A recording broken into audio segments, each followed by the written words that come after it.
Burned, Part 14, a Miraculous Ladybug Fanfiction read aloud. Today's theme is Baton. If you've not heard the previous 13 parts of this story, you can find a link to them in the description box below. As with the other recent parts, my cats are waddling around the room right now, so you might hear a little bell or two every now and then. Now then, let's get burned. Adrien gave Marinette a shy wave when she opened her locker, locking eyes to make sure she didn't miss it. She looked a little worn out, and he couldn't blame her. Wondering if the whispers in the hallway were about you is exhausting. Listen, all I want to know is whether or not Cat Noir can do tricks with it, all right? That's not too much to ask, Alya said, grabbing her attention away. Something tells me he didn't get his miraculous to show off his love of gymnastics, Marinette said. Don't forget pole vaulting. Where are you going with this? Are you developing another theory on who he is? Some star athlete at another school? Ha ha. No. On the off chance you're actually Ladybug. Oh, not this again. I'd love a video of him twirling his baton. I should have known. Let me know, okay? Alya said, giving her a wave as she backed away to greet Nino. Adrien could barely suppress his smile, finding the exchange humorous. He'd never thought of such a thing before.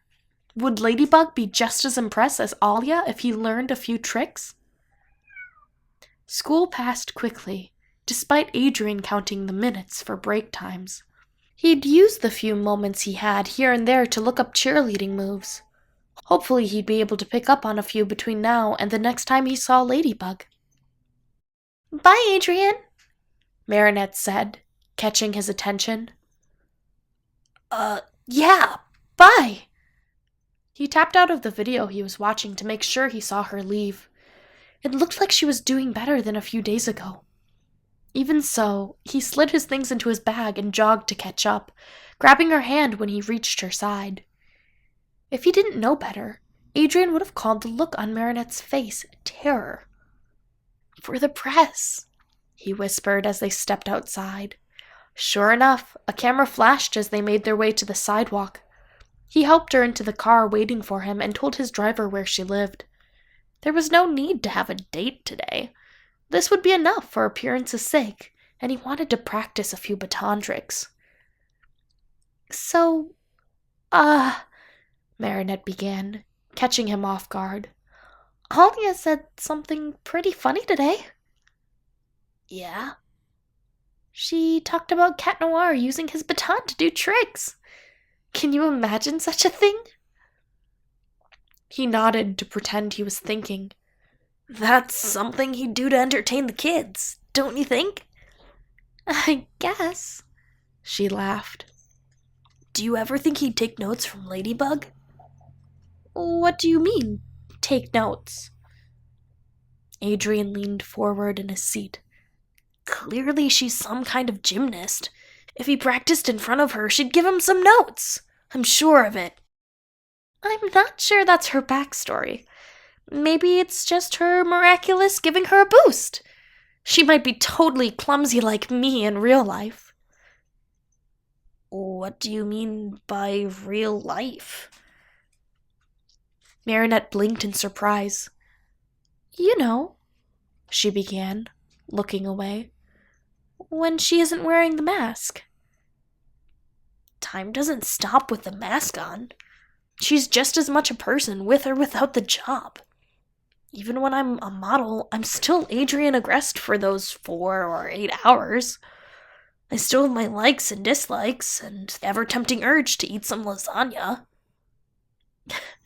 Okay, Garfield, Marinette said with a smile. Touché.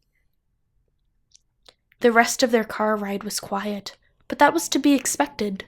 Why start a new subject with one more block to go? Well, here we are, he said, gesturing to the bakery. Yeah, see you tomorrow. She gave him a curt nod as she unbuckled. Catch you next time. Marinette froze for a moment, her eyebrows twitching together before she wiped her expression. What was that? She asked. I'll see you tomorrow. Adrien gave a polite wave. Once she closed the door on him, his body relaxed, free from its overcompensating posture. The last thing he wanted to do was make Marinette feel like he thought she was Ladybug too. He didn't think it'd help her mental state if she thought he thought that way. He glanced down at his phone one last time, noting he had about half an hour of free time to practice unobserved. He'd get a Baton trick down tonight. He was determined to.